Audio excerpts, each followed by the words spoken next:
बड' लेटेस्ट आपडेटआव बयखौबो बरायबाय। दिनैनि रादाबखौ फरायदों आं प्रमद खाख्लारि। गिबि निउस दङ दिनै 12 जुन 35थि बड'लेण्ड मुंख्लं सान। दिनै 35थि बड'लेण्ड मुंख्लं सानखौ एबसुआ धेमाजि जिल्लानि सानजारि नोगोर सिमेन्टसापुरियाव थानाय एसपि बड' गोजौ फरायसालिनि गेलेग्रा फोथाराव मिरु आरो धेमाजि जिल्ला एबसुआ जथायै सानसेनि मेहेरगोनां हाबाफारिजों बड'लेण्ड सोमावसारनायनि गिबि मुंख्लं सुजित नार्जारिनि मुंख्लं सान एबा 35थि बड'लेण्ड मुंख्लं सान फालिदों।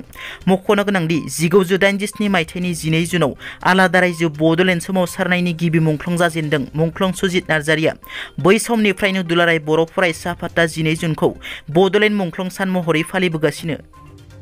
गोसो आरो नाजानाया मानसिनाव थायोब्ला मावफुंनो हायै जेबो खामानि गैया, बेखौ फोरमान खालामदों सासे बबि फरायसुलि बर'नि फिसा बिनानाव सुबुंस्रि नार्जारिया। खोमाजों खोनायै खुगाजों रायज्लायनो रोङै सासे बर' फरायसुलिया देग्लायनि मेट्रिक आनजादाव 3थि मासि लानानै उथ्रिनो हायो। चिरां जिल्ला बिजनी मंगलियान चौधुरीपारा गामिनि सिबिग्रा नार्जारिनि फिसाजो सुबुंस्रि नार्जारिया रायज्लायनो हायै आरो खोमाजों खोनायैब्लाबो गावनि नांथाब नाजानायजों 3थि मासि लानानैब्लाबो उथ्रिनो हानायखौ बिमा बिफाया जोबोर गोजोननाय फोरमायदों। मोनसे दुखुनांथाव जाथाय, सासे बर' सुबुङा दैजों बुखारलांजादों।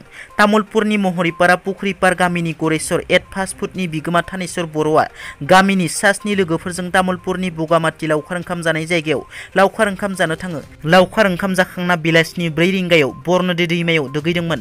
बेबादि समावनो बर'नदि दैमानि दैया बोखारलाङो। बे जाथायनि उनाव एसडिआरएफ आरो एनडिआरएफनि हानजाया नागिरसेयावबो थानेश्वर बर'खौ मोननो हायाखै।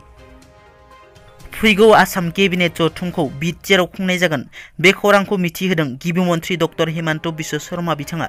गिबि मन्थ्रिया फोरमायनाय बादिब्ला आसाम केबिनेट जथुमखौ फैगौ आगस्ट दानाव बिटिआरनि क'क्राझार जिल्लायाव खुंनाय जागोन होनना। एनडिपिनि गायसनगिरि आफादगिरि रन्जन दैमारिजों लोगोसे जोबथेसालियाव जोबनानै दोनजानाय बारग' एनडिपि बिथांमोनखौ थाबैनो उदां खालामनो मिरु एबसुनि आफादगिरि दिपेन बर'नि दाबि। एनआइए, सिबिआइ आरो टाडा कर्टआव रन्जन दैमारिजों लोगोसे गोबां एनडिपिनि केडार आरो दैदेनगिरिफोर जेलाव दं। बिथांमोनखौ थाबैनो उदां अख्राङाव लाबोनांगौ। बिथांमोननि केसफोरखौ समबादियै जोबोर खम समनि गेजेरावनो बोखारनांगौ आरो बिथांमोनखौ थाबैनो न'आव थानो हानायनि बेबस्था खालामनांगौ। गोरोबथानि दफाफोरखौ थाबैनो मावफुंनांगौ होनना मिरु एबसुनि आफादगिरि दिपेन बर' बिथाङा सरकारनिसिम गोख्रों दाबि दैखाङो आरो खावलायो। लोगोसे भारतनि नखर मन्थ्रि अमित शाह बिथाङा फैगौ 2024 मायथाइनि सिगां गोरोबथानि गासिबो दफाफोरा 100% मावफुंजागोन होनना जोंनो खोथा होदों होननाबो बुंबावो दिपेन बर' बिथाङा। थांनाय 8 जुनाव जालांनाय BTCनि 22 नं कक्लाबारि बियाबनि उफ्रा बिसायख'थिनि फिथाइखौ दिनै 12 जुनाव फोसावबाय। दिनैनि बे उफ्रा बिसायख'थिनि फिथाइ फोसावनायाव इउपिपिएल दोलोनि बिजाथि मन्टु बर'आ देरहासार जाबाय। इउपिपिएल दोलोनि बिजाथि मन्टु बर'आ गासै 32,577 भट मोननानै देरहासार जानो हायो।